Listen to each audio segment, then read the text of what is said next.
Before we begin, I want to ask you something. When was the last time you sat completely still and felt absolutely free? No notifications, no GPS turn by turn, no playlist shuffling itself. Just the road ahead, the hum of the engine beneath you, and somewhere in the back seat, the people you loved most in the world. If you grew up in America in the 1970s, or if your parents did, there's a good chance you know exactly what I'm talking about. Because back then, the family road trip wasn't just a vacation. It was a whole world, a moving universe wrapped in fake wood paneling and the smell of gasoline and sunscreen. And today, we're going back there. Close your eyes for a second. I want you to smell something. That's leaded gasoline mixed with sun-baked vinyl. Maybe a hint of your mom's copper tone or your dad's Old Spice, where the specific irreplaceable scent of a fast food bag crinkled against a paper map. That was the smell of summer in America. The station wagon was everything. It wasn't just a car. It was your living room, your bedroom, your dining room, and your complaint department, all rolling at 65 miles per hour down Interstate 80. Mom would pack that thing like she was loading a ship, floor to ceiling. The suitcases went in first, then the cooler, that heavy, battered igloo that rattled with ice and glass bottles of Tab and grape soda. Then came the pillows, the blankets, the bag of games, and somehow, impossibly, 3 or 4 kids were wedged into whatever space remained. And the way back, that was sacred territory. If you were lucky enough to claim the rear-facing seat, that little bench that folded up at the very back, facing out the tailgate, you were royalty. No seatbelt, no rules. Just you watching America disappear behind you mile by mile. Nobody talked about safety much. Parents didn't obsess over it the way we do now. And I'm not saying that was right, but there was something about that unbelted freedom that felt like trust, like the world wasn't out to get you, like you were just a kid along for the ride. The windows were your air conditioning. Those little chrome wing windows, you'd angle them just right to catch the crosswind, and suddenly you had a breeze that smelled like pine trees or diesel or somebody's barbecue floating up from a rest stop. The V8 engine under the hood vibrated through the whole car. You could feel it in your teeth, in your bones. The road wasn't something outside the car. It was something you wore. There was no GPS. Let me say that again for the people in the back. There was no GPS. There wasn't a gentle voice telling you to turn left in 400 feet.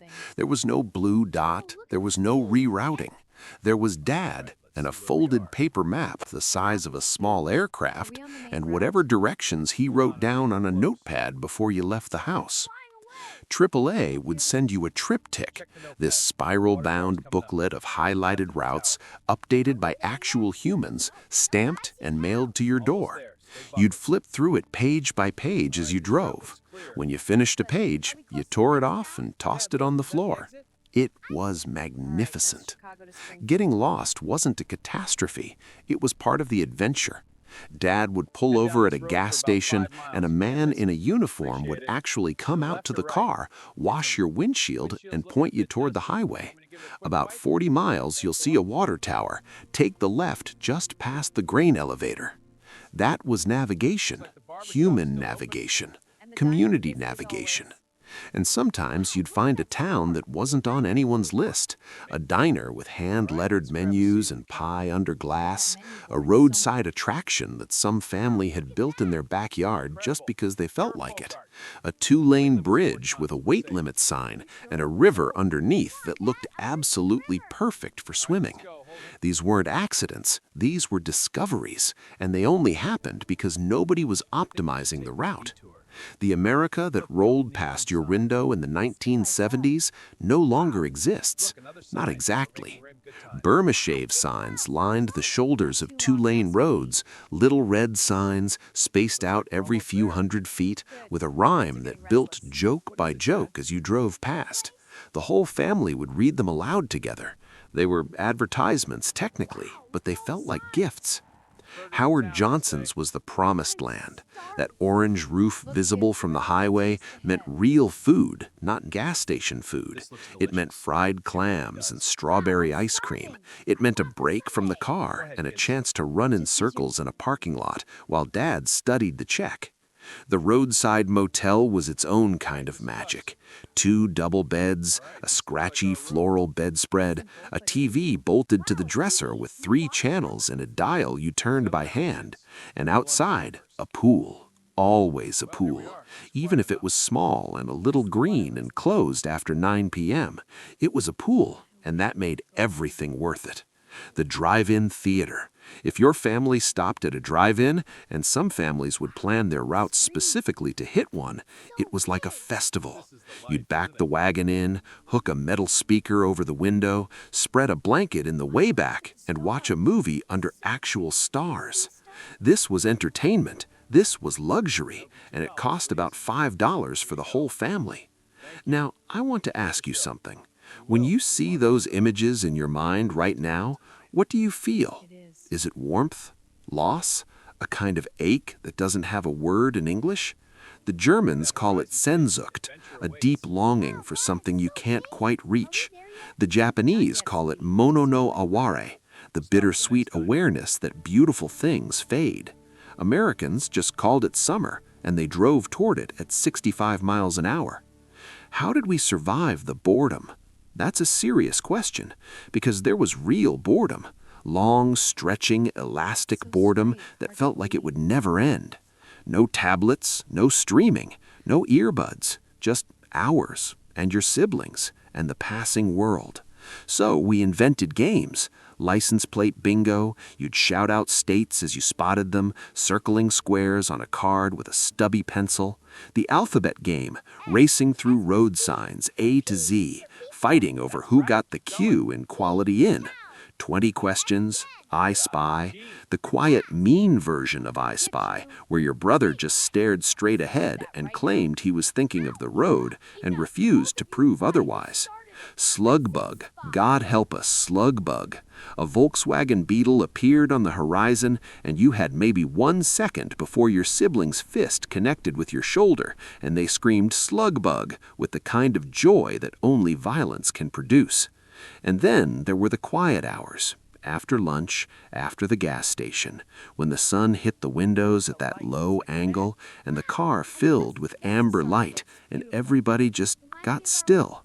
Kids sleeping across each other's laps, Mom's head tipped against the window, Dad gripping the wheel with 2 fingers, a toothpick in the corner of his mouth, the radio playing something country and low. Those were the hours nobody talks about, the long, golden, silent hours where a family was just together, not doing anything in particular, not going anywhere urgently, just present, just moving through America as one small unit. I'm not sure we'll ever be that bored again, or that close. Where were you going? Grandma's house in Ohio, the Grand Canyon, Myrtle Beach, Yellowstone, a cousin's wedding in Mississippi, a campground in Vermont that your dad had been to once in 1961 and was absolutely certain he could find again. The destination mattered. Of course it did. The ocean was worth every mile. Grandma's kitchen smelled like pot roast and talcum powder, and you would have crossed a desert to get there. But here's the truth that every kid who grew up in a 1970s station wagon eventually learns. The destination was never the point. The point was the approach. The long, slow, earned approach. The miles that made the arrival feel real.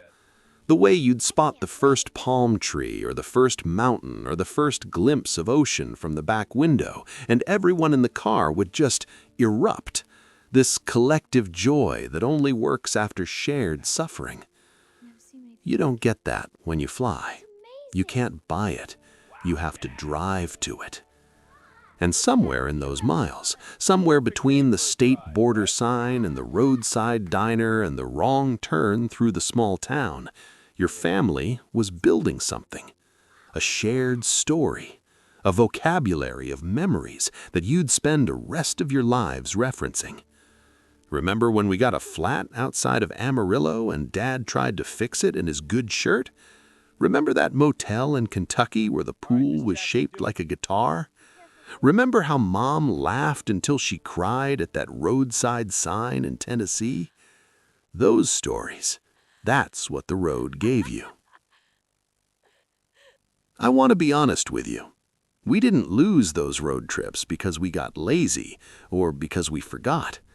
We lost them because the world changed, because screens got smaller and more powerful, because safety got better, and kids today are buckled in properly, and that is genuinely good. Because GPS made getting lost feel like failure instead of adventure. But something went with all of it. That particular quality of shared time, where the only entertainment is each other and the passing world, that's harder to find now. Kids in SUVs today are watching movies on headrest screens, individually, separately, each in their own bubble. Not because their parents don't love them, but because the technology exists and the silence is uncomfortable. We lost the communal boredom. And boredom, it turns out, was doing something important.